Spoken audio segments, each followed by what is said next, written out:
You already have servitors. You just do not call them that. You call them cravings. You call them doom-scrolling. You call them the mood that arrives like a stranger and starts moving your mouth. You call them, I will do it tomorrow. And then you watch tomorrow become a religion. So here is the premise. Simple, uncomfortable, useful. A servitor is an intentional complex, not a ghost, not a demon, not a fantasy friend. A designed inner agent, a focused loop, a job with a leash.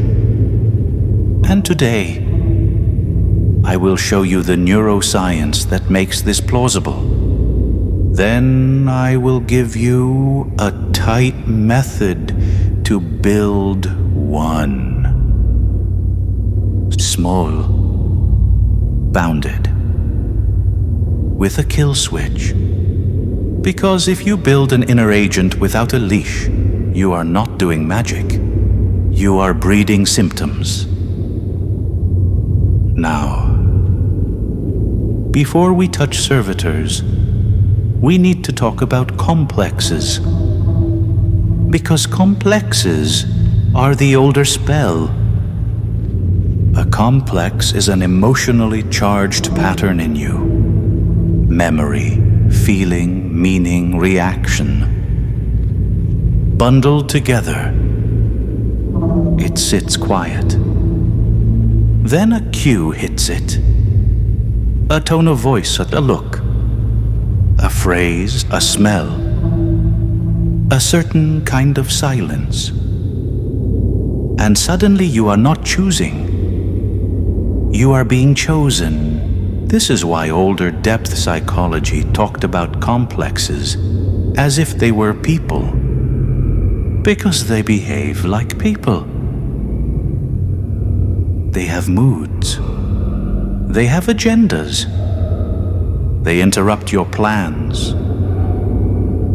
They hijack your attention like a thief with a key.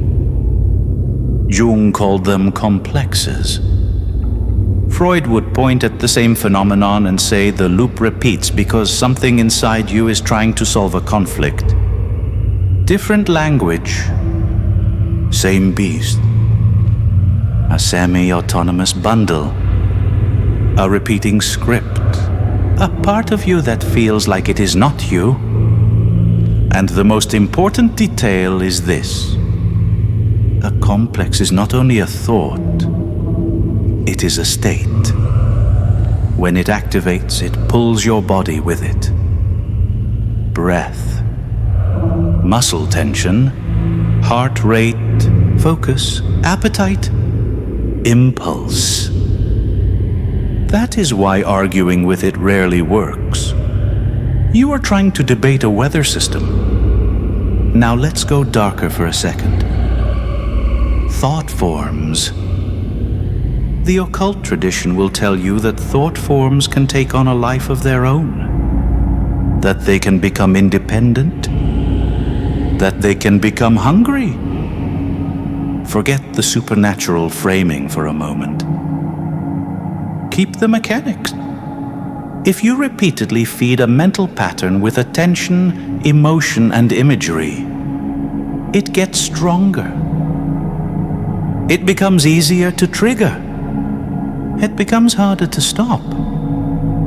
A thought form out of control is just a loop without boundaries. Rumination. Intrusive thoughts.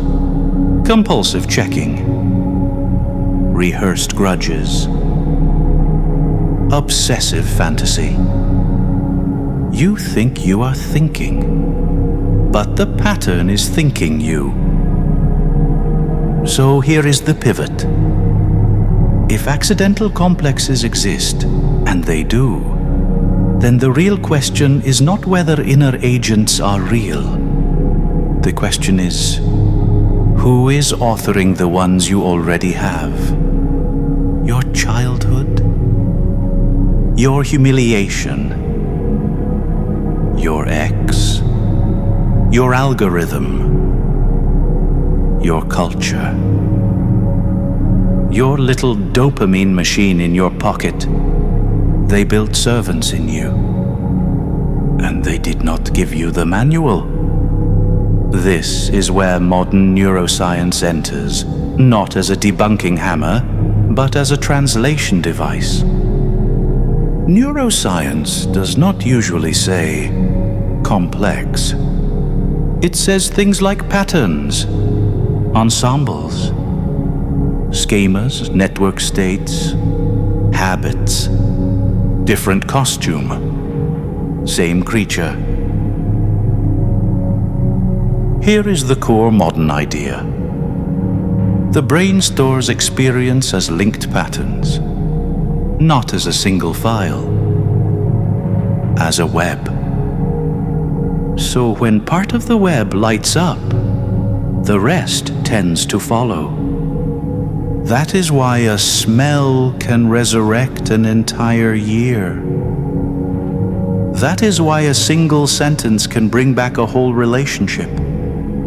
That is why a look can turn you into a child again. A complex is a pattern that completes itself. And emotion is the glue. When something matters, your nervous system marks it. It gets tagged as important. It gets stored with heat. That is why the same scene remembered cold feels different than the same scene remembered with shame. The pattern is the same. The chemical stamp is different. Now zoom out. Your mind has large-scale modes: inner focus, outer focus, threat mode, task mode. When a complex activates, it often pulls you into an inner narrative mode. The self-story turns up. The world becomes evidence. Everything becomes about you. Then the salience system, the threat detector, starts scanning for proof. That is why one insecurity can suddenly color a whole room. Your brain is not being irrational. It is running a program whose job is survival. And survival does not care about your plans.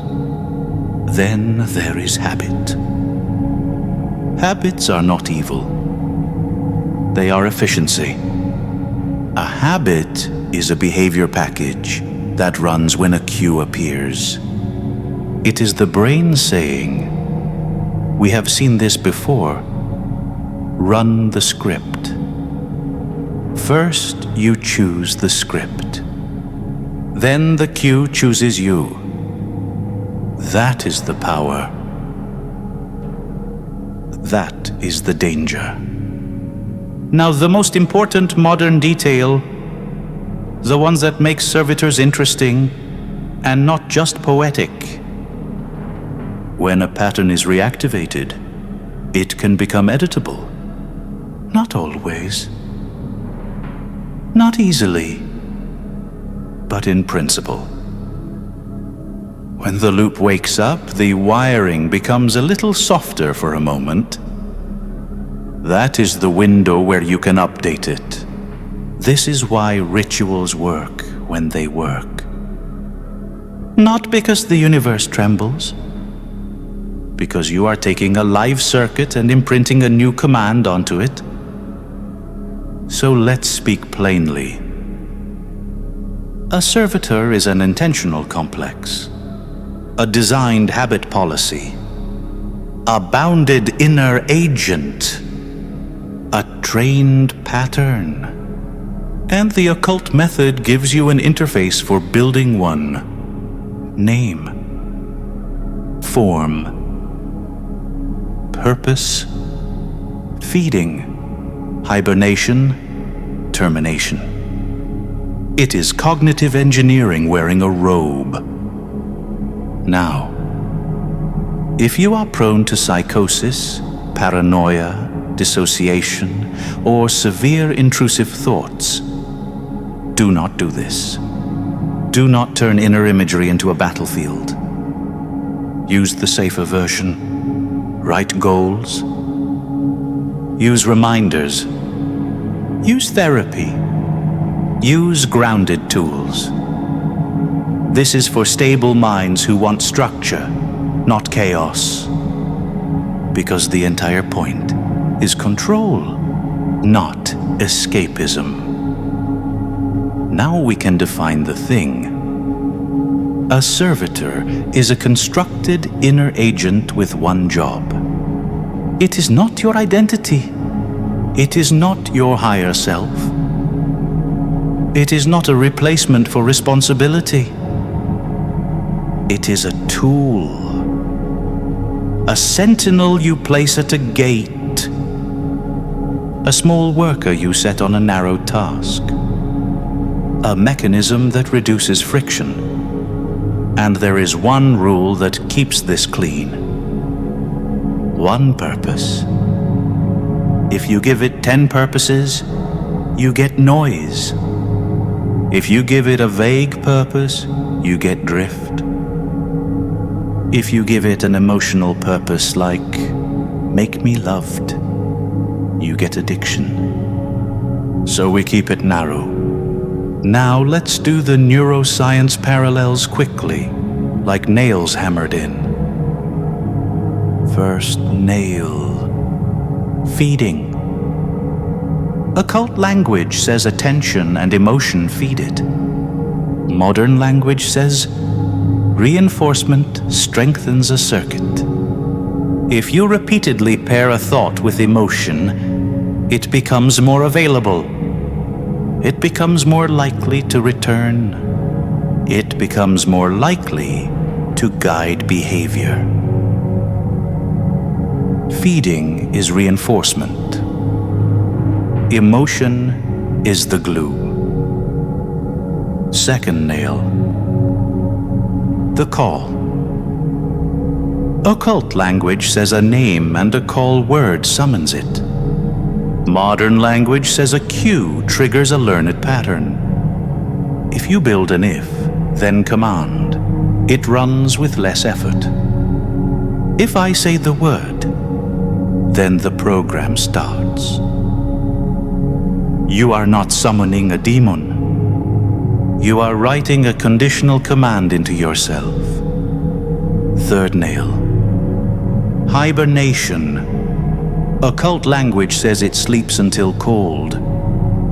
Modern language says inhibition and context control. You are preventing constant background execution. You are stopping obsession before it begins. Fourth nail. Rogue stories. Occult language says thought forms can run wild.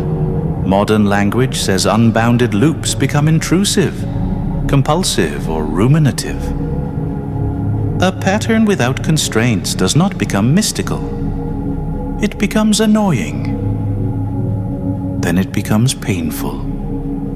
Then it becomes a cage. Fifth nail. The kill switch. Occult language calls it a fatal flaw. Modern language calls it an interrupt you rehearse until it is automatic. If you cannot stop it instantly, you do not own it. So we build the stop first. Then we build the worker. That is the ethical version. Now, I promised you a tight guide. Here it is.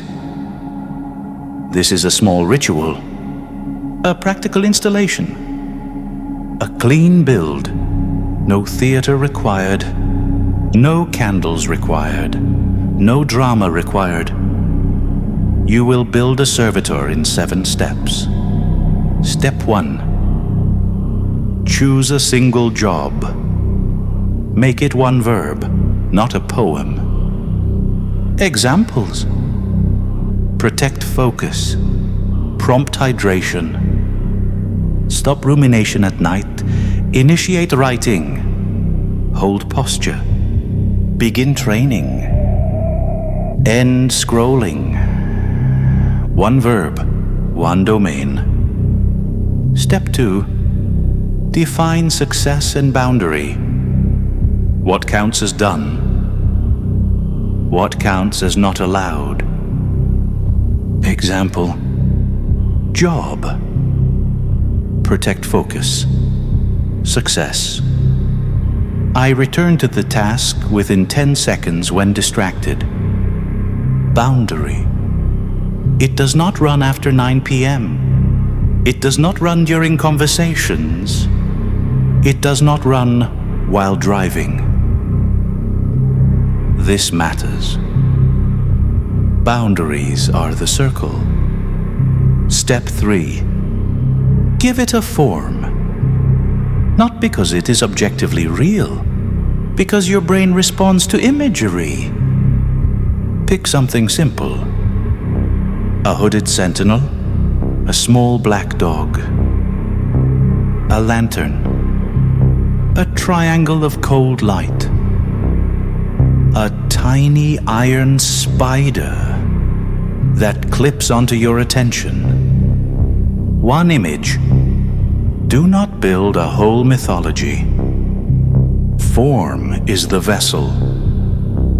Step 4. Name it. Short, distinct. Not a sacred name. Not a name that already has emotional baggage. A handle.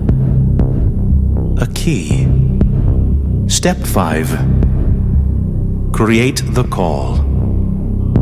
One word, or one gesture, or both, like this. You say the name once, then the call word. Quiet. Firm. Not pleading. Or you touch 2 fingers together and say the call word internally. This is the trigger. This is the ignition. Step 6. Feeding rule. Pick a fuel you can reliably generate. Gratitude is stable. Calm confidence is stable. A small spark of pride is stable. Do not use rage. Do not use obsession. Do not use lust unless your purpose is directly tied to it and you have discipline. Set a schedule. Once per day for 30 seconds. That is enough. You visualize the form. You speak the job in 1 sentence. You generate the fuel for a breath or 2. Then you stop. Overfeeding creates noise. Underfeeding creates drift. You want steady. Step 7. Termination and kill switch. 2 parts. Termination clause. When the purpose is complete, it dissolves. Once the project ends, it dissolves. When the date arrives, it dissolves. Be specific, then the fatal flaw. 1 phrase, 1 image, phrase example. Black salt. Image example. The servitor crumbling into ash, or collapsing into a blank page, or a triangle snapping shut. You rehearse it once. Just once. So your nervous system knows it is real. Then you write it down somewhere private. And you leave it alone. Because the point of the kill switch is not obsession. It is sovereignty. Now you have a servitor. A bounded intentional complex. A named pattern. A designed worker. Here is how you use it. Cleanly. When the cue appears, you call it. Then you act. Important. The servitor is not doing the work for you. It is initiating the state. It is tightening the loop. It is reducing friction. You still move the body. You still make the choice. If you want a sharper version, here is the micro ritual. Inhale. Slow. Exhale. Long. Call the name. Say the job. Then do the first tiny action. Open the document. Drink the water. Stand up. Close the app. Write the first sentence. The worker opens the gate. You walk through. And if it ever feels noisy, clingy, or intrusive, you use the fatal flaw immediately. No negotiation. No guilt. License to depart. Now. A final warning that makes this whole thing honest. The mind loves to outsource responsibility. It will try to turn your servitor into a religion. It will try to ask it for signs. It will try to make it a personality. Do not let it. A servitor is a tool, a sentinel, a circuit. Keep it small. Keep it bounded. Keep it disposable. Because the true aim is not to collect inner spirits. The aim is to stop being possessed by accidental ones. So here is the seal. Look at your life.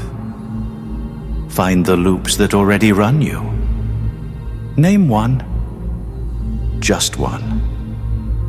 Then decide. Do you want to be haunted by patterns you did not choose? Or do you want to build a worker you own? If you build one, keep it clean. One job. One call. One feeding rule. One kill switch. And if this unlocked something in you, leave a trace.